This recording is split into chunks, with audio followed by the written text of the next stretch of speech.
ব্যাপার হচ্ছে যে ডাকসু নির্বাচনের প্যানেলটা গুরুত্বপূর্ণ হচ্ছে যে একত্রে কাজ করার ব্যাপারে, কিন্তু আমার মনে হয় না যে কারো ভোট ব্যাংকের উপর প্যানেল খুব বেশি প্রভাব সৃষ্টি করে বা কেউ চলে গেলে ভোট ব্যাংকের ক্ষতিগ্রস্ত হয়। এটা হয় তাদের যারা হচ্ছে রাজনৈতিক প্যানেল কিংবা যারা হচ্ছে তাদের দলীয় এজেন্ডা ভিত্তিক প্যানেল করে তাদের জন্য।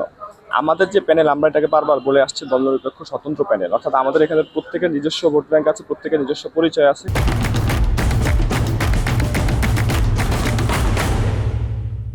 সেই পরিচয়ের ভিত্তিতে তারা হচ্ছে আমরা একসাথে হয়েছি লড়াই করার জন্য। ফলে মাহিন হচ্ছে তার নিজের রাজনৈতিক হিসাব নিকাশ কষে হয়তো শেষ পর্যন্ত চলে গিয়েছে, সেটা তার ব্যাপার। এতে আসলে আমাদের কোনো ক্ষতি হয়েছে বা ক্ষতি হবে বলে মনে করি না। বরং আমরা মনে করি যে আমরা আমাদের এটাকে আরো শক্তিতে রূপান্তরিত করে আরো জোরে সোরে লড়াই করবো ইনশাআল্লাহ।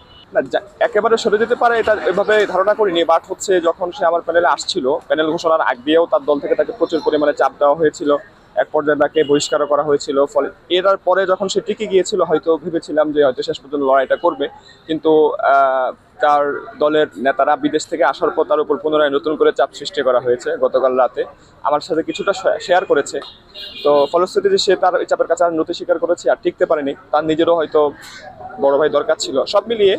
তো আমার তো এই প্যারা নাই, আমার রাজনীতি আমার নিজে হাতে গড়া। আলহামদুলিল্লাহ, আমি আমার শিক্ষার্থীদের ভালোবাসা, তাদের শক্তি নিয়ে লড়াই করি সবসময়। মাঠে শুরু থেকেই ছিলাম, ডাকসুর লড়াইটা সবার আগে নেমেছি, এবং ডাকসুটা আমি শেষ করেই তো যাবো ইনশাআল্লাহ।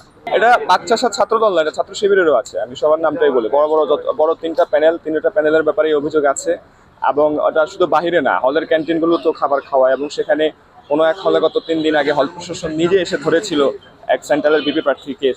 তো এগুলো তো চলছে, আমরা বারবার বলছি, প্রশাসনকেও বলছি, সাংবাদিকদের সামনেও বলছি, কোনোরূপ আমি কোনো প্রতিক্রিয়া দেখছি না, কোনো পদক্ষেপ দেখছি না। ফলশ্রুতিতে আসলে এটা নিয়ে বিরক্ত। তারা খাওয়াইতে থাকুক, আমরা দেখি ছাত্ররা আসলে খেয়ে ভোট দেয় না হচ্ছে বিচার বিশ্লেষণ করে ভোট দেয়।